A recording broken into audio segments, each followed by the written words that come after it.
Всем привет! Сегодня Андрей подобрал для вас несколько удачных рецептов пицц, а мне предстоит их приготовить.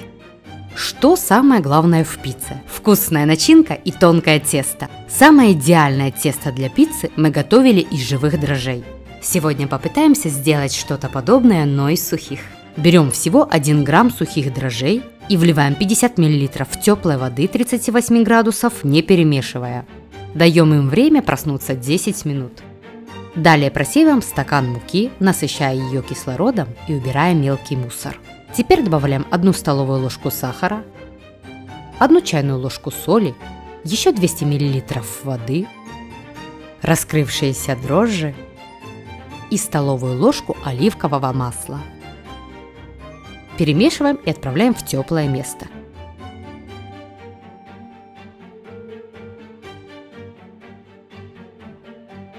Через час посыпаем стол мукой и замешиваем тесто. Здесь все просто, даже если нет навыков в таком деле. Просто берем тесто мучными руками и подворачиваем его вовнутрь в течение нескольких минут. А в конце формируем шарик и повторно отправляем на расстойку в теплое место еще на час-полтора. Хотите такую же пиццу, как в Италии? Придется потерпеть и вымесить тесто еще раз. Такого количества теста вам хватит на 3 пиццы.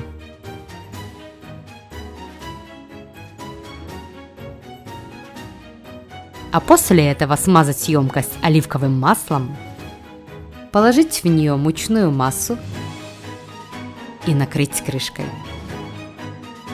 Чтобы вы понимали, итальянские пиццайоло отправляют тесто в холод на 5-6 часов. Мы точно так и сделали. Зачем они такое вытворяют? Если знаете, обязательно пишите в комментариях. Когда тесто отдыхает в холодильнике, тогда используется меньше дрожжей, чем обычно, и оно после этого очень хорошо подходит. К тому же нет характерного дрожжевого запаха. Вы только посмотрите, как оно здорово поднялось после холода через 3 часа в теплом месте. Теперь можно в последний раз замесить и раскатать тонко-тонко, толщиной в 4 мм.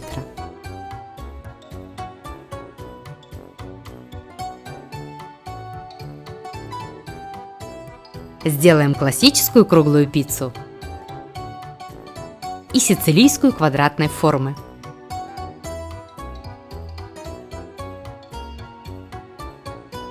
Коржи прокалываем вилочкой. В больших печах пиццу запекают сразу с сырым тестом всего за 5 минут при температуре 400 градусов. Мы же в духовке выпекаем отдельно коржи по 3-4 минуты при температуре 250 градусов. А сейчас для круглой пиццы приготовим соус. Нарезаем кубиком 1 луковицу и дробим ножом половину головки чеснока. В сотейник вливаем 2 столовые ложки оливкового масла и обжариваем сначала лук, а через минуту кладем чеснок. Как только лук стал золотистым, добавляем 100 грамм томатной пасты и 60 мл воды. Должна получиться консистенция кетчупа. Соус сдабриваем 1 столовой ложкой сахара, еще потребуется пол чайной ложки орегано, 1 чайная ложка базилика и соль. Теперь берем 250 грамм моцареллы для пиццы.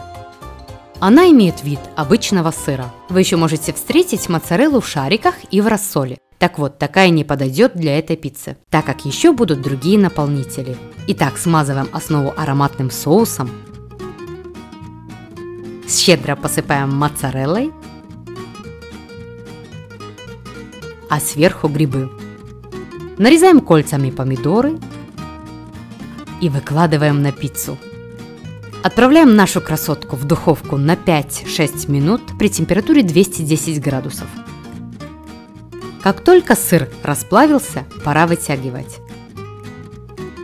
Вот досада, мы немного пропустили время, поэтому наша пицца хорошо поджарилась, прямо как под лучами египетского солнца. Не отходите от духовки всего лишь 5 минут, и у вас получится идеальная пицца. Ну что ж, маскируем наши грехи сыром, натерев его на мелкой терке. И финальный аккорд. Тонкие ломтики прошутто.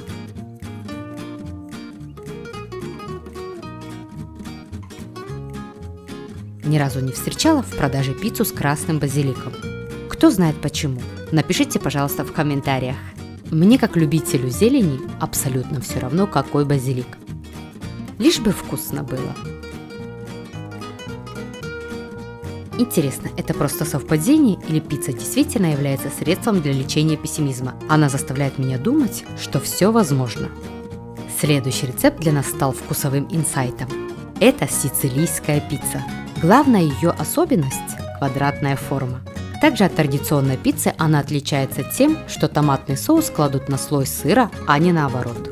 Для соуса берем 2 крупных помидора, делаем крестообразные надрезы и обдаем их кипятком. Очищаем томаты, нарезаем, а затем измельчаем в блендере. Разогреваем сковородку и наливаем в нее оливковое масло. Высыпаем туда 1 мелко нарезанную луковицу и обжариваем до прозрачности. Затем добавляем чеснок, 3 дробленых зубчика. Потом идут томаты, 1 столовая ложка сахара, 1 чайная ложка орегано и соль. Тушим до загустения приблизительно 10-15 минут. Натираем на терке 150 грамм твердого сыра. Сицилийцы традиционно используют пекарино, реже пармезан. Последний легче найти в наших магазинах. Еще одним особенным и обязательным ингредиентом сицилийской пиццы являются анчоусы. На самом деле анчоусы – это рыба, которая носит еще одно куда более узнаваемое название – хамса. Берем 50 грамм и выкладываем рыбу на корж. Сверху пармезан, а затем томатный соус.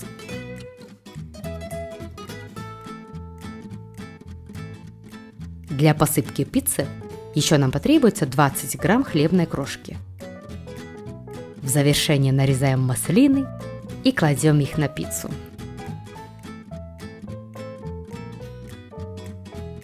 Наконец-то готовим в духовке 5-6 минут при температуре 210 градусов. Главное не отходить, она быстро готовится.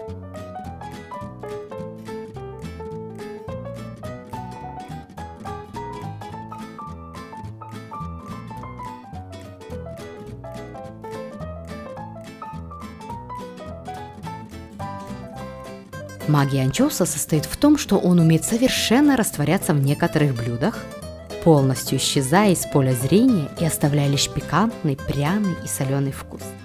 Конечно, возникает вопрос: какая из 2 пицц вкуснее? Первая, конечно, съели пиццу с прошутто, она очень крутая. Богатая на компоненты и имеет такой знакомый потрясающий вкус традиционной пиццы. И как только она закончилась, недолго думая, умяли и сицилийскую. Пицца, она и с анчоусами пицца. Пицца – это моя любовь. Здорово будет, если вы останетесь с нами и подпишитесь на наш канал. А кто живет за пределами СНГ и хорошо знает английский, тому будет интересен англоязычный канал Ванзая. Ссылку оставляем внизу.